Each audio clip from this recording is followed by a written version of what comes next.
Hello student, welcome to step by step classes. कैसे हो आप लोग? होप डेट आप लोग सब लोग अच्छे ही होंगे। चलो हम लोग इस वीडियो में बात करने वाले हैं एक सॉलिड स्टेट का एक इंटरेस्टिंग टॉपिक जिसका नाम है एनालिसिस ऑफ यूनिट सेल। सबसे पहला यही बात कि यूनिट सेल होता क्या है, ठीक है, उसको डिफाइन करते हैं। यूनिट सेल क्या होता है? Unit cell smallest repeating unit throughout the crystal is called unit cell. Means कि क्रिस्टल सिस्टम में एक ऐसा यूनिट जो पूरे क्रिस्टल सिस्टम में रिपीट करे उसको हम लोग क्या बोलेंगे? Unit cell. मुझे पता है कि आपको ये चीज़ समझ में नहीं आई, ज़रा हम एक दो एग्जांपल लेके समझते हैं। जैसे ये घर है, ये घर कैसे बना होगा? ये घर बना है ब्रिक्स से, ईंट से, ठीक है ना। तो ये ईंट जो हुआ ना, इस घर का क्या हो गया? यूनिट सेल, ठीक है। जैसे कि हमारा ह्यूमन बॉडी है, हमारा ह्यूमन बॉडी का यूनिट क्या होगा? तो सेल होगा। सेल से पूरा क्या होगा? बॉडी का फॉर्मेशन हुआ होगा। चलो आप किसी भी मिठाई की दुकान पे जाते हो और बोलते हो भाई 1 केजी मिठाई दे दो, तो आप क्या करते हो कि सिर्फ एक पीस लेके उसको टेस्ट कर लेते हो और उसके बाद से आप उसको बोल देते हो और लेके चले आते हो। इसका मतलब जो एक पार्ट आपने लिया ना, वो क्या हुआ? यूनिट हुआ उसका, और जो उसका प्रॉपर्टीज होगा ना उस एक मिठाई का, वो टोटल प्रॉपर्टीज सेम मिठाई का वही होने वाला है। तो जस्ट नेक्स्ट पॉइंट में हम यही बात करने वाले हैं कि यूनिट सेल का जो प्रॉपर्टीज होगा वही प्रॉपर्टीज क्या होगा? पूरे क्रिस्टल सिस्टम का प्रॉपर्टीज होगा। और एक क्रिस्टल सिस्टम में इनफाइनाइट यूनिट सेल प्रेजेंट होंगे। ये बात समझ में आता है? जो हमारे सिलेबस में है यूनिट सेल के बारे में, उसमें 95% हम लोग क्यूब को लेकर ही पढ़ने वाले हैं। ओके, तो क्यूब हमारा क्या होगा? यूनिट सेल होने वाला है, ठीक है। अब यूनिट सेल कितने टाइप्स के होते हैं? 2 टाइप्स के होते हैं। एक प्रिमिटिव यूनिट सेल, दूसरा क्या होगा? Centred unit cell. Okay, primitive unit cell को हम लोग क्या बोलते हैं? Simple unit cell. हम लोग इसको सिंपल यूनिट सेल भी बोलते हैं। चलो अब हम लोग इसको क्या करते हैं? डिफाइन करेंगे और इसको क्लासिफाई करेंगे। चलो अब हम लोग देखते हैं टाइप ऑफ यूनिट सेल में। सबसे पहले हम लोग देख रहे हैं प्रिमिटिव यूनिट सेल, ठीक है। प्रिमिटिव यूनिट सेल में क्या होगा? जितने भी एटम्स होंगे वो कहाँ पे होंगे? यूनिट सेल के कॉर्नर्स में प्रेजेंट होंगे। हालांकि अभी हमने बोला कि यूनिट सेल जो हमारे सिलेबस में होगा वो एक क्यूब होगा 95% के केस में। ओके, तो हम लोग देख रहे हैं कि यहाँ पे जो हमारे एटम्स कहाँ प्रेजेंट है? कॉर्नर पे प्रेजेंट है। तो इसको हम लोग क्या बोलते हैं? प्रिमिटिव यूनिट सेल या सिंपल यूनिट सेल, ठीक है।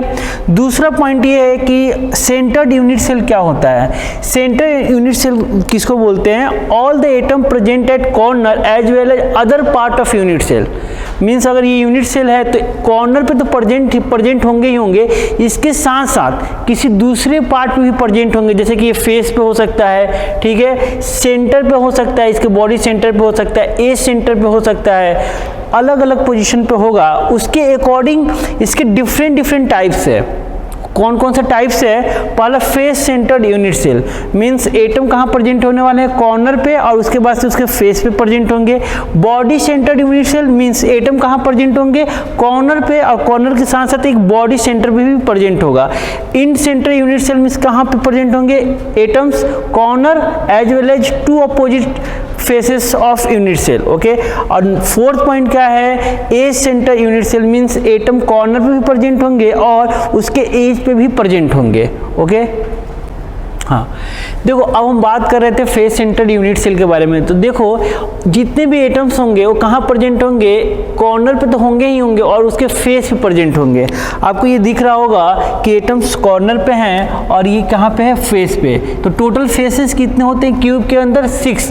तो टोटल फेस 6 होते हैं, तो 6 हमारे एटम्स प्रेजेंट होंगे। 1 2 3 4, एक 5 ये किसके लिए? बॉटम पार्ट के लिए, और ये 6 किसके लिए? फ्रंट के लिए है ये atom. Okay, body centred unit cell में क्या होगा? एटम कहाँ प्रेजेंट होंगे? कॉर्नर पे।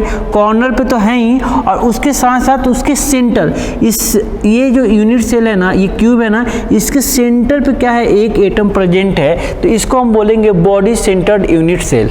क्लियर है ये पॉइंट? चलो अब दूसरा हम लोग पार्ट्स देखते हैं।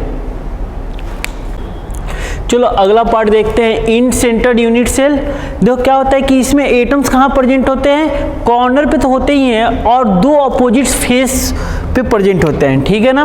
देखो ये कॉर्नर पे एटम आपको दिख रहे हैं और दो अपोजिट फेस पे प्रेजेंट है हमारे क्या एटम्स, तो इसको हम लोग क्या बोलते हैं, इंड सेंटर्ड यूनिट सेल।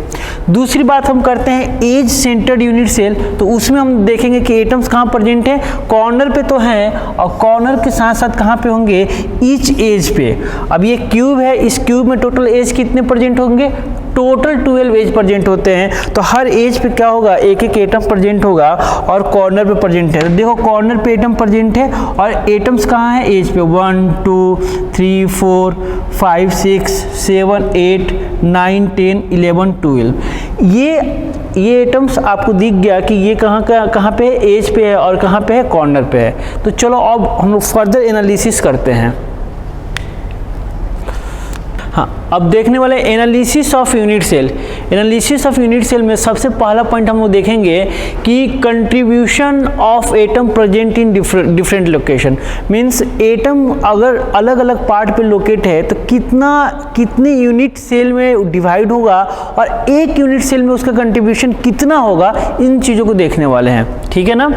तो अब जैसे कि हम लोग देख रहे थे लोकेशन ऑफ यूनिट सेल, तो उसमें देख रहे थे कि एटम कहाँ प्रेजेंट था, कॉर्नर पे। तो अगर हम बात करते हैं कि अगर एक एटम कॉर्नर पे प्रेजेंट है तो कितने यूनिट सेल से वो क्या होगा, घिरा होगा, इस चीज़ों को ज़रा हम समझने की कोशिश करते हैं, ठीक है ना। आप तब तक सोचिए और आप हमको बताइए कितने यूनिट सेल से वो पूरा कवर्ड हो जाएगा। सोचिए आप। देखिए ये हमारा क्या है, यहाँ पे एक एटम प्रेजेंट है, आप ये कितना यूनिट सेल लगेगा इसको कवर करने में, तो इसके एक बगल में भी क्या होगा, एक यूनिट सेल होगा, ठीक है ना। तो दो यूनिट सेल अगर यहाँ पे प्रेजेंट हो गए तो क्या ये कवर हो पाएगा, नहीं हो पाएगा, ठीक है ना। इसके ऊपर भी क्या होंगे, यूनिट सेल होंगे, इसके ऊपर भी क्या होंगे, यूनिट सेल होंगे, ठीक है ना। और इसके ऊपर भी क्या होगा, यूनिट सेल प्रेजेंट होगा, मतलब कि इसका आधा पार्ट को ढकने में 4 यूनिट सेल का यूज हो गया। ओके, तो 4 इधर हो गया तो 4 क्या होगा, आगे भी होगा प्रेजेंट। अरे जब 4 आगे प्रेजेंट होगा तभी तो ये यूनिट जो सेल है वो टोटल कवर्ड हो जाता है।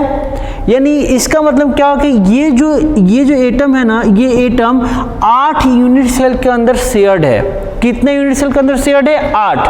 लेकिन अगर हम सिर्फ एक के बारे में बात करें तो ये कितना होगा, 1/8 हो जाएगा। तो कॉर्नर पे अगर कोई एटम प्रेजेंट होगा ना तो टोटल 8 यूनिट सेल में शेयर्ड होगा और उसका कंट्रीब्यूशन एक यूनिट सेल के लिए कितना होगा, 1/2। क्या ये बात समझ में आती है आपको, बिल्कुल आती है। चलिए अब जरा सोचिए फेस सेंटर के बारे में। फेस सेंटर में क्या होगा कि एटम कहाँ पे प्रेजेंट होगा, फेस पे प्रेजेंट होगा। अब कॉर्नर पे नहीं होकर फेस पे प्रेजेंट होगा। अब एटम एक फेस पे प्रेजेंट है तो ये क्या होगा कि एक ये फेस पे इसको टोटल ढकना है तो इसके आगे भी क्या होगा, एक यूनिट सेल होगा। अगर इसके एक आगे यूनिट सेल होगा तो ये टोटल जो एटम होगा वो टोटल कवर्ड हो जाएगा।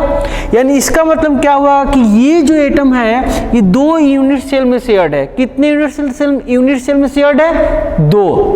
जाहिर सी बात है, अब 2 में शेयर्ड है तो एक यूनिट सेल में इसका कंट्रीब्यूशन कितना होगा, आधा ही तो होगा, ठीक है। तो कितना हो जाएगा, 1/2। चलो अब तीसरा पॉइंट हम लोग देखते हैं, बॉडी सेंटर।